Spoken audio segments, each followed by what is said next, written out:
லஞ்சம் கொடுக்காத கலாச்சாரத்தை உருவாக்குறது குடிமக்களுடைய பொறுப்பு அப்படின்ற ஒரு விஷயத்த ஜனாதிபதி அனுரகுமார திசாநாயக்க சொல்லியிருக்காரு. கடந்த கால ஆட்சியாளர்களுடைய தவறான நிதி முகாமைத்துவத்தின் காரணமா தான் நாடு வங்குரோத்து நிலையை அடைந்திருந்ததா ஜனாதிபதி சொல்லியிருக்காரு. 2025ஆம் ஆண்டுக்கான வரவு செலவு திட்டம் நாடாளுமன்றத்தில் சமர்ப்பிக்கப்பட்ட பிறகு அது தொடர்பான கருத்தாடல் நிகழ்வு ஒன்று இடம்பெற்றிருக்கு. கொழும்பு சினமன் லைஃப் ஹோட்டல்ல நடைபெற்றிருக்கு. இந்த நிகழ்வுல கலந்து கொண்டு உரையாற்றிய போ ஜனாதிபதி அனுரகுமார திசாநாயக்க இந்த விடயத்தை சொல்லியிருக்கிறாரு. இது தொடர்பா அவர் மேலும் சொல்லும் போது, கடன் மறுசீரமைப்பு மூலம் கிடைத்த 3 வருட சலுகை காலத்தை தாம் சிறந்த முறையில பயன்படுத்தி இருப்பதாகவும், இதன் மூலமா 2028ஆம் ஆண்டுக்குள்ள சரியான பொருளாதார முகாமைத்துவத்தின் மூலம் கடன் திருப்பி செலுத்தும் திறனை அடைய அரசாங்கம் எதிர்பார்க்கிறது அப்படின்ற ஒரு விஷயத்தையும், வங்குரோத்தடைந்த ஒரு நாட்டை மீண்டும் கட்டியெழுப்ப பல உலக நாடுகளுக்கு ஒரு தசாப்தம் வரை சென்றாலுமே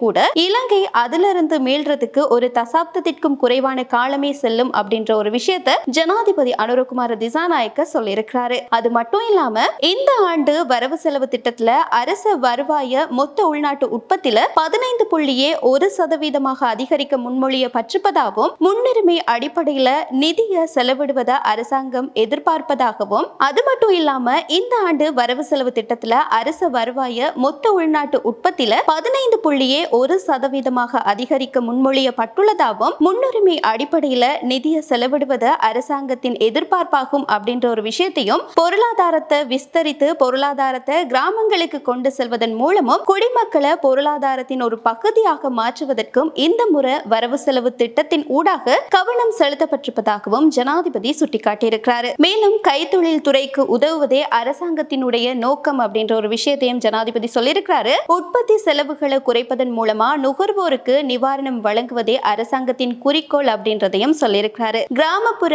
வறுமையிலிருந்து நாட்டை கட்டியெழுப்புறதுக்காக கல்வித்துறைக்கு இந்த ஆண்டு வரவு செலவு திட்டத்துல அதிக அளவு நிதி ஒதுக்கப்பட்டிருக்கு அப்படின்றதையும் சொல்லியிருக்கிறாரு.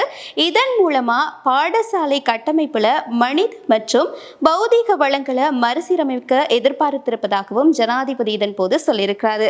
அது மட்டும் இல்லாம இந்த ஆண்டு வரவு செலவு திட்டத்துல அரசு செலவின முகாமைத்துவம் தொடர்புல கவனம் செலுத்தப்பட்டிருக்கின்றதையும் சொல்லியிருக்கிறாரு. அரசு சேவைக்காக அதிக செலவு மேற்கொள்ள வேண்டி இருக்குது. எனவே அரசு நிறுவனங்களின் செலவினங்களை மறுசீலனை செய்ய எதிர்பார்க்கப்படுது அப்படின்றதையும் ஜனாதிபதி சொல்லியிருக்கிறாரு. அரசியல் அதிகாரத்தை ஊழல் இல்லாத இடமாக தாம் மாற்றி இருப்பதாகவும், எனவே லஞ்சம் கொடுக்காத கலாச்சாரத்தை உருவாக்க வேண்டியது குடிமக்களுடைய பொறுப்பு அப்படின்ற ஒரு விஷயத்தையும் ஜனாதிபதி இதன் போது சொல்லியிருக்கிறாரு.